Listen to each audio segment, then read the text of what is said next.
Hello everyone, welcome back. Today I want to talk to you guys about fighting with the shield and axe. Okay, um, we're gonna talk. We're gonna talk about some differences between the axe and the sword, and then we're gonna focus on the similarities. Okay, because I think the similarities are more important than the differences. Okay, basically, to me, it's still a shield and weapon form. Okay, it doesn't matter so much what is in this hand. We've got a shield in this hand over here.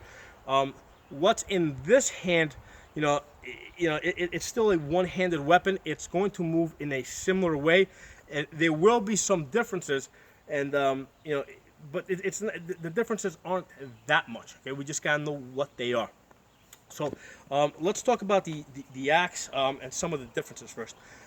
First of all, it's got some depth. Okay, what that means is that when I strike, okay, and let's say the shaft hits the shield edge here, the axe head can protrude past the shield edge. Okay, so there's about whatever 5 inches here. That when the axe is blocked here, that head is still basically behind the shield. Okay, so that's one of the main differences with the axe head. You got that depth. Okay, another main difference is that with the axe you can hook. Okay, so I can grab and hook and maybe thrust. But here's the thing. I'm not big on hooking too much with the axe, because what happens is when you're hooking on somebody's shield, right, and you're pulling, right. Let me get my shield. Okay, if I'm fixed on hooking somebody's shield and pulling at this, okay, while I'm wasting my time pulling on this guy's shield, that person has a free weapon that they're hitting me with. Okay, so I prefer not to waste too much time with with axe hooks. I prefer to use them, sparingly when that's not expected. Okay, if anything, I prefer not hooking the shield. I prefer, if this person's using a sword, okay, I would rather hook the sword, pull it, trap it with my shield, and then make it crew pow over the top. Okay, so I would rather hook my axe to a sword, rather than try and hook it to another axe where the two axes are grappling, are kind of pulling on each other. I'm not a big fan of grappling, in sword fights, and the reason is, and I've experienced this firsthand. If I get into a grappling match with this guy over here, where I'm pushing and pulling and wasting energy, even if I defeat this guy, after I fight this guy, then gotta fight the guy behind him.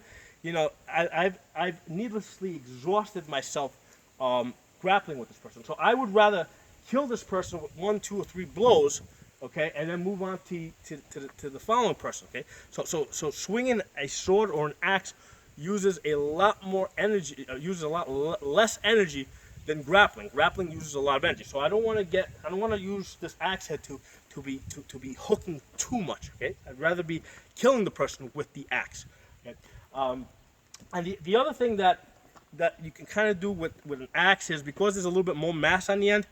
If you strike, let's say this corner here, right, and you hit it with the shaft, because this has some weight, there's a chance that it might move the shield a little bit, and that axe head can hit the person.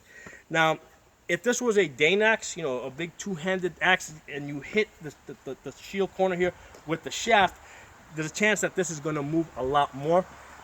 If you hit this corner, right, the shield with the single-handed axe, it's not going to move a whole lot. So I wouldn't, I wouldn't depend on that too much. Okay, so those are like the 3 things that an axe can do, but I typically tell people, don't depend on that. So the question becomes, okay, great, we can't, if we're not going to depend on that, what are we going to do? How are we going to fight this? Okay, and to that I say, look at the similarities. Okay, pretty much anything that you can do with a sword and shield, you can do with this. Okay, we need to do it a little bit closer, but we can still do it. So with my shield, basically I can make my Zornhau. Okay, I can make my Zornhau there. I can make my Zornhau there. Okay, I can basically come here and make my Zornhau there. So I can make all my diagonal cuts. Okay, with the axe. Okay, I can make my Zwirchhaus, right? High horizontal cuts over the top of the shield.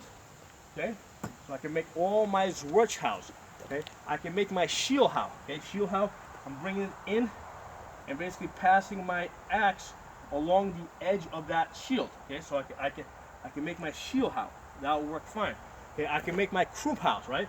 My rotational cuts that come in over the top, coming over the top that way.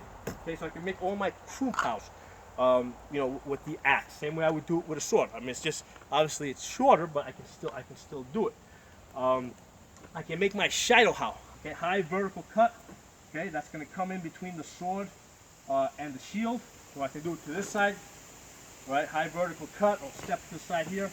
High vertical cut. So I can make all my high vertical cuts. Okay, and then I can make my Unterhaus. Okay, make my Unterhaus.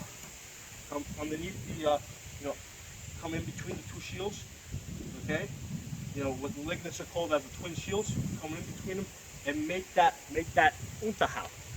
All right. So all the strikes that you can make with the sword, you can make with the axe. Okay, and for that reason, basically all the different combinations that you can make with the sword, you can also make with the axe. Okay, and as I've said in prior videos, all advanced fighting is about misdirection. Okay, you know, if I want to attack that leg there, I'm going to fake up here, step to the side, and attack that leg. Okay, step back, you know, fake up there, come down over here. So here I'm faking the Zwetschhau, and then coming around and making the Shielhau. Okay, fake a Zwetschhau to that side, come around here, make the middle Hau. Okay, so if you go back and you look at all the other videos that I've done on different combinations, all those combinations can be applied to the axe. But you got to think in terms of combinations. Your first strike will almost always be blocked. Okay, so you have to think about the second and the third strike. Think about combinations.